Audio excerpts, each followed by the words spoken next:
ayo wahai Syekh Umar Mohdor, ini lihat keramatannya, nurunin ranting emas dari langit. Sampai ke depan dia, ini Habib Syekh Umar Mohdor ketawa doang. Dibilang sama adiknya, Al-Hamid, coba lihat tuh paling atas siapa? Gak tahu ada Syekh Umar Mohdor megangin ranting dari atas. Lebih hebat saya, katanya.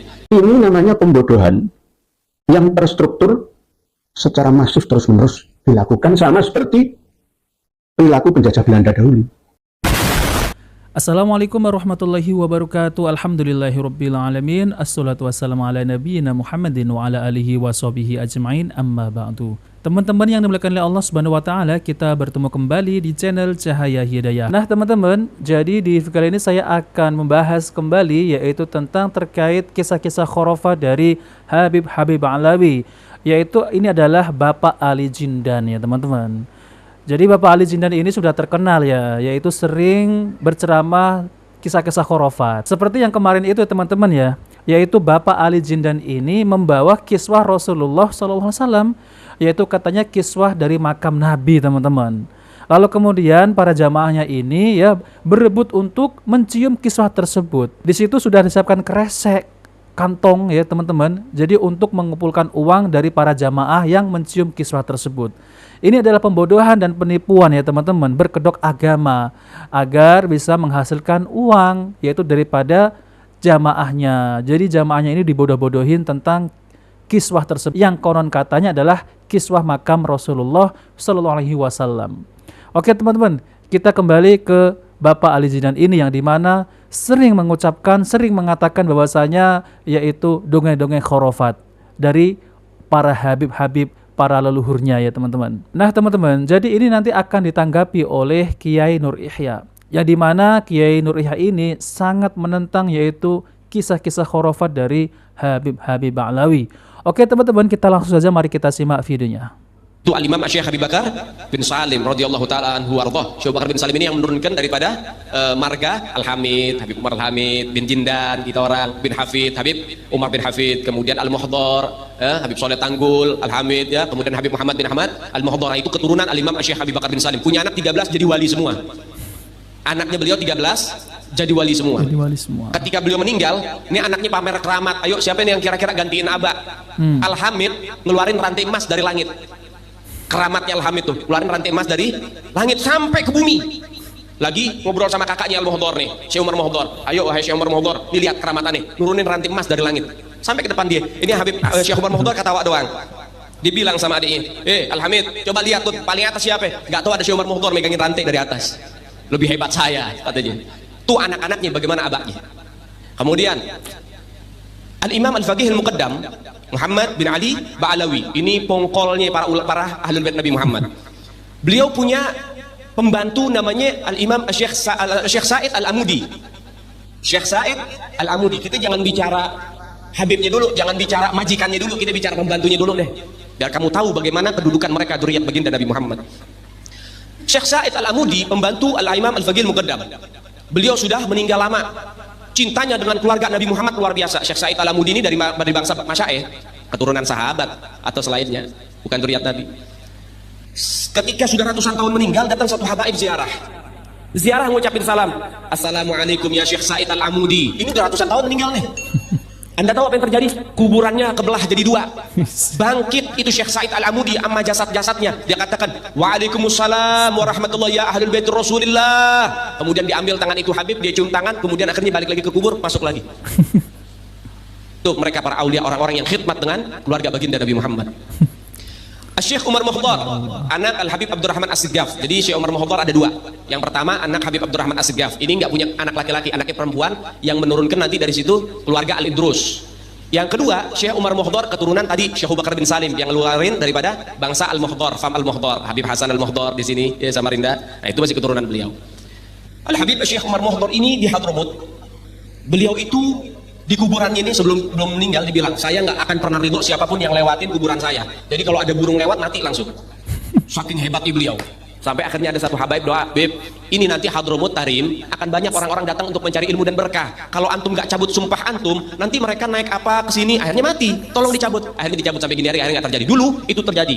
Kalau ada burung lewat, jatuh mati. Syekh Umar Mohdor ini punya anak kecil namanya Aisyah. Beliau datang hal, orang wali kalau lagi datang hal bawaannya pengen ibadah. Nah kalau pengen ibadah biasanya kholwat. Kholwat itu menyendiri. di kamar sendiri udah ibadah, wirid, zikir. Tapi hebatnya mereka orang-orang wali, kalau wirid tembok ikut zikir, keluar suara. Paham itu? Tempat duduk, karpet, kayu, semua itu keluar suara, zikir bareng sama mereka, orang-orang wali. Itu mereka orang wali, orang-orang saleh, khalwat, menyendiri. Datang hal, dia bilang sama istrinya, istri, jangan ada siapapun yang masuk kamar khalwat saya ya, saya pengen khalwat. Iya. Sudah, istrinya masak di dapur. Syekh Umar Mukhtar lagi khalwat, lagi baca zikir. Kemudian anaknya masih kecil, masih balita, lari sana lari sini, kemudian tiba-tiba robos masuk ke kamar khalwat. Nah, orang wali kalau sudah zikir, istighraq, mendarah daging, mendalami sampai lupa apapun, nggak ngelihat apapun.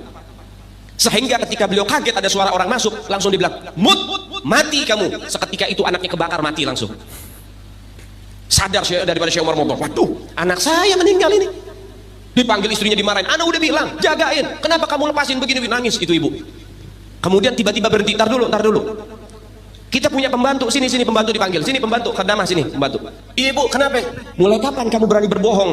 Kamu ini ikut sama keluarganya Rasulullah. Kamu ini pembantunya keluarga Nabi Muhammad. Mulai kapan kamu berani berbohong? Maksudnya bu, dari semenjak anak ini lahir, kamu suka gendong. Kalau bahasa kita dininak boboin. Jadi kalau lagi digendong dibacain, dinyanyiin lagu. Apa lagunya? Ya bintul gutub, ya zaujatul gutub, ya ummul gutub. Wahai putri dari seorang gutub, wahai istri dari seorang gutub, wahai ibu dari seorang gutub. Maksudnya bu, ya kamu bohong. Ini anak masih balita. Kalau kamu katakan bintul gutub, putri dari seorang gutub, betul, ayahnya gutub. Tapi kamu mengatakan ya zaujatul gutub, wahai istri seorang gutub. Ini anak belum menikah, belum jadi istri, tapi sudah meninggal dunia. Berarti itu menjadi kebohongan buat kamu. Sampai begitu didikannya, saudara. Sampai itu dicap bohong. Apa kata pembantunya? Enggak bu, saya enggak bohong.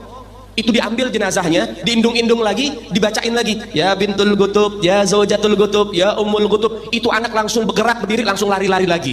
Hidup lagi itu anak. Ini baru pembantu nih. Kata Syekh Umar Mukhtar, kamu mau ngelawan takdir, anak mati kamu hidupin. Apa kata pembantunya? Enggak Tuhan, yang ngelawan takdir duluan kan Tuhan. Anak hidup dimatiin. Dia taslim. Ya Allah. Nah teman-teman yang dimuliakan oleh Allah Subhanahu wa Ta'ala, jadi itulah ya kenapa saya tampilkan kembali, yaitu tentang terkait khurafat-khurafat dari Habib Ba'lawi. Nah nanti akan dijelaskan oleh Kiai Nur Ihya tentang terkait masalah khurafatnya Habib Ba'lawi ini, yaitu ahli jindan ya teman-teman. Jadi ya seperti itulah ya teman-teman ya. Ketika mereka ini berceramah, ya selalu mereka ini pasti tidak terlepas dari dongeng-dongeng khurafat, karangan bebas. Dan saya akan terus ya menggaungkan ataupun membongkar ya mereka-mereka ini yang selalu berceramah, tidak bernadaskan dari Al-Quran dan hadis-hadis Nabi SAW. Karena ini merusak akidah kaum muslimin, membohongi kaum muslimin ya. Jadi kaum muslimin ini tidak akan maju-maju, tidak akan cerdas-cerdas ya, ketika dimana mereka ini selalu ya mengatakan di ceramahnya itu dongeng-dongeng khurafat. Ini malah diketawain oleh saudara kita seperti Muhammadiyah, Salafi, dan bahkan ya yaitu Al-Irsyad, Persis dan lain-lain ya. Yang dimana mereka ini sudah ya tidak percaya lagi yang namanya Habib Ba'lawi ini. Karena ceramahnya ini sangat jauh sekali dengan Al-Quran dan hadis-hadis Nabi SAW. Saya kasihan dengan kaum muslimin ya, yaitu yang masih percaya dengan dongeng-dongeng khurafat dari Habib Ba'lawi. Ketika mereka ini dikatakan itu khurafat, katanya karomah. Karomah nggak seperti itu ya teman-teman ya. Ini adalah karangan bebas yang sangat berlebihan. Apakah Rasulullah SAW itu mengajarkan demikian? Ya. Apakah para ulama 4 imam mazhab mengajarkan demikian? Tidak ada tuh ya. Bahkan dalam kitab-kitabnya para ulama 4 imam mazhab itu diajari ilmu semua, isinya Al-Quran dan hadis Nabi. Bukan dongeng-dongeng semacam ini ya teman-teman. Tidak akan cerdas nanti kaum muslimin, malah ya yang diajarkan adalah dongeng-dongeng khurafat. Seperti tadi ya, bisa menghidupkan kembali, diindung-indung gitu ya. Bisa hidup kembali dan bisa lari kembali. Ini dari mana asalnya ya? Seakan-akan memiliki mukjizat yang dimiliki oleh para nabi dan rasul, seperti Nabi Isa yang bisa menghidupkan, yaitu orang yang sudah mati. Ini digini-giniin hidup lagi ya teman-teman. Apalagi yang Habib tadi itu katanya itu ya bisa mati terus mati. Ini apa ya teman-teman? Lalu kemudian ada burung yang melewati di kuburan tersebut lalu kemudian jatuh. Ini apa teman-teman? La haula wala quwata illa billah. Ini adalah khurafat. Dan saya akan terus ya membongkar keburbukan, yaitu ceramah-ceramah mereka ini yang membodohi kaum muslimin. Nah oke teman-teman, kita langsung saja mari kita simak yaitu penjelasan dari Kiai Nur Ihya tentang terkait ya yaitu dongeng-dongeng khurafat Habib Alawi. Oke, mari kita simak videonya. Seorang yang ngakunya wali, ya namanya ini menanjung-nanjung ya golongannya sendiri ya, sampai bisa rantai dari langit ke bumi bisa didatangkan ya. Bukan rantai baja, besi, bukan, tapi rantai emas ya. Masya Allah. Begitu juga saat bisa menghidupkan manusia dan bisa mematikan manusia. Jadi ikuti sendiri ceritanya. Ini namanya pembodohan yang terstruktur secara masif terus-menerus dilakukan, sama seperti perilaku penjajah Belanda dahulu. Ingin membuat bangsa kita ini bodoh. Dan anehnya, banyak pula yang percaya. Kalau kita hidup pada abad 17 ke belakang, mungkin ya setengah percaya itu masih ya cukup bagus lah ya. Tapi kalau kita hidup di abad 21 ini kok percaya dengan cerita takhayul khurafat seperti itu, berarti ada yang perlu kita benahi akal sehat kita. Karomah itu tidak seperti itu. Karomah itu begini loh. Contoh, ada seorang habib punya nama terkenal, banyak jamaahnya, terus dia itu dekat dengan fakir miskin, duafa orang-orang cacat, menyantuninya, memperhatikannya, menyelamatkannya, menjamin masa depannya dengan menyekolahkannya atau memberikan keterampilan kepada mereka. Itu namanya karomah. Hebat itu. Karomah itu. Atau justru bahkan dia bukan seorang ahli di bidang agama, tetapi dia tergerak hatinya untuk melakukan penghijauan di gunung-gunung supaya penduduk di bawah gunung itu tidak kehabisan sumber mata air.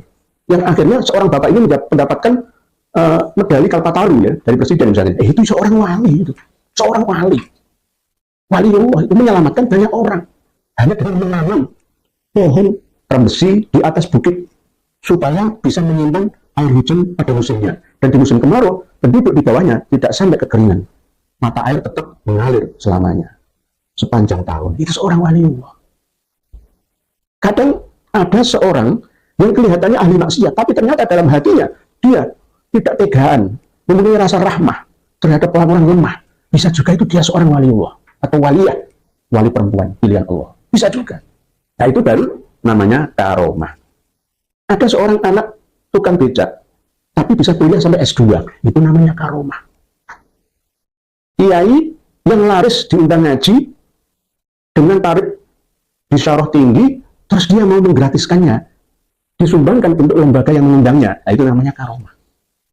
Itu namanya ma'unah. Jangan karomah itu ditarik ke hal-hal yang tidak masuk akal. Justru jika ini diteruskan pemahaman pembodohan pendangkalan ini, ya, maka Indonesia ini tidak akan bisa maju. Masih tetap akan menjadi negara yang tertinggal peradabannya.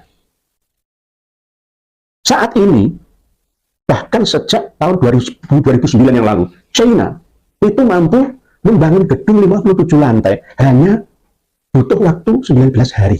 Itu namanya karomah. 57 lantai gedung dibangun dalam waktu 19 hari. 30 lantai dibangun hanya dalam waktu 9 hari. Kok bisa? Harusnya itu yang kita tiru. Jangan sampai malah justru percaya dengan karangan bebas cerita mulut para habib yang tidak waras. Nggak ada referensinya. Kalau ada, akan saya beli berapapun harga kitabnya. Saya tidak nantang. Kalau memang cerita itu ada referensinya, ada dasar utamanya dari kitab Allah, dari hadis Nabi, terus ada ijma qiyasnya, saya akan beli kitab itu. Tapi itu nggak ada. Nggak ada. Kalau toh misalkan ada dalam kitab Torekoh, dalam lingkup khusus mereka, itu memang diada-adakan. Yang aslinya memang tidak ada, supaya para pendengar, audien, para pengikutnya, jamaah santrinya itu semakin takluk, semakin tunduk, semakin patuh, semakin butuh. Dengan ras paling utama di muka bumi, yaitu ras Habib. Nah, teman-teman yang dimuliakan oleh Allah Subhanahu wa taala, jadi itulah ya penjelasan dari Kiai Nur Yahya yang dimana beliau ini ya tidak mempercayai yaitu khurafat-khurafat dari Habib Alawi. Coba bayangkan teman-teman, bisa menurunkan rantai emas dari langit ya. Gimana ini ya? Ya kalau bisa membangun lantai 17, 18 gitu ya selama berapa bulan, mungkin kita bisa percaya ya. Tapi ini bisa menurunkan rantai emas dari langit. Ini gimana konsepnya teman-teman ya? Langit kan berapa tingginya ini? Menurunkan rantai emas loh. Ini rantai emas. Berapa beratnya itu berapa? Bukan kilo lagi ini ya teman-teman ya. Aduh. Jadi puyeng saya ini ya kalau mendengarkan yaitu dongeng-dongeng khurafat dari Habib Alawi ini ya. Jadi seakan-akan kita ini dibikin kayak orang nggak waras gitu ya mendengarkan kisah-kisah tersebut ya. Bisa menurunkan rantai emas dari langit, ini gimana ini ya? Apalagi ya bisa menghidupkan orang yang sudah mati. Waduh, ini lebih aduh, lebih nggak masuk akal lagi ya teman-teman ya. Allahu Akbar. Jadi apa yang bisa kita ambil ilmu dari mereka? Ini adalah pembodohan ya. Jadi seakan-akan ya mereka ini adalah waliullah, padahal itu adalah karangan bebas teman-teman. Dan mereka ini kan ya mengaku zuriat Nabi. Jadi apa yang disampaikan itu ya harus percaya gitu ya, nggak gitu ya teman-teman ya. Kasihan yang mendengarkannya. Jadi seakan-akan harus patuh dan taat dan tunduk ya kepada Habib-Habib Ba'lawi. Seakan-akan mereka ini paling mulia, paling sakti, cucu Nabi. Nah, seperti itu ya teman-teman. Jadi ini adalah pembodohan. Nah, teman-teman, jadi jangan sampai kita ini percaya dengan omongan mereka, gedabrusnya mereka. Yang kita percaya adalah Rasulullah SAW, yang dimana beliau ini ya menyampaikan ya risalah-risalah agama Islam ini hingga sampai ke kita ini ya teman-teman, yaitu berdasarkan Al-Quran dan hadis-hadis Nabi SAW. Enggak seperti oknum Habib-Habib ini ya teman-teman. Mereka ini menceritakan kisah-kisah khurafat yang tidak benar, karangan bebas. Lalu mau dibawa agama ini ya teman-teman, mau dibawa kemana? Kalau yang disampaikan adalah cerita-cerita yang tidak benar. Dan jelas-jelas umat akan semakin bodoh, diperbudak oleh mereka ini. Kasihan ya teman-teman ya. Tapi alhamdulillah ya teman-teman, dengan adanya yaitu Kiai Nur Ihya ataupun Kiai Imaduddin. Jadi dari kalangan Nahdiyin itu yang selama ratusan tahun ya, itu sudah mulai sadar. Tapi jangan ditanya kalau dari Muhammadiyah, Salafi, Al-Irsyad itu sudah tidak percaya dari awal, itu sudah tidak percaya teman-teman. Ini yang dari kaum Nahdiyin ini ya. Nah ini yang harus kita sadarkan ya. Tapi alhamdulillah dengan adanya Kiai Nur Ihya ini ya, dari golongan ya Nahdiyin ini sudah mulai banyak yang sadar ya teman-teman tentang terkait masalah Habib-Habib Ba'lawi ini, yang dimana mereka ini suka menceritakan karangan bebas ya. Kalaupun ada kitabnya ya kitab karangan mereka sendiri teman-teman ya, bukan dari ulama ahlu hadis gitu ya, yang dimana ulama-ulama ahlu hadis ini nggak percaya hal-hal seperti ini. Karomah memang ada, tapi nggak seperti ini yang bisa menurunkan rantai emas dari langit. Dari mana ini ya? Berapa berat itu rantai emas dari langit itu? Dari langit sampai ke bumi. Ngaco ini ya teman-teman ya. Nah oke teman-teman, jika video ini bermanfaat jangan lupa like dan subscribe di channel Cahaya Hidayah. Wabillahi taufiq wal hidayah. Wassalamualaikum warahmatullahi wabarakatuh.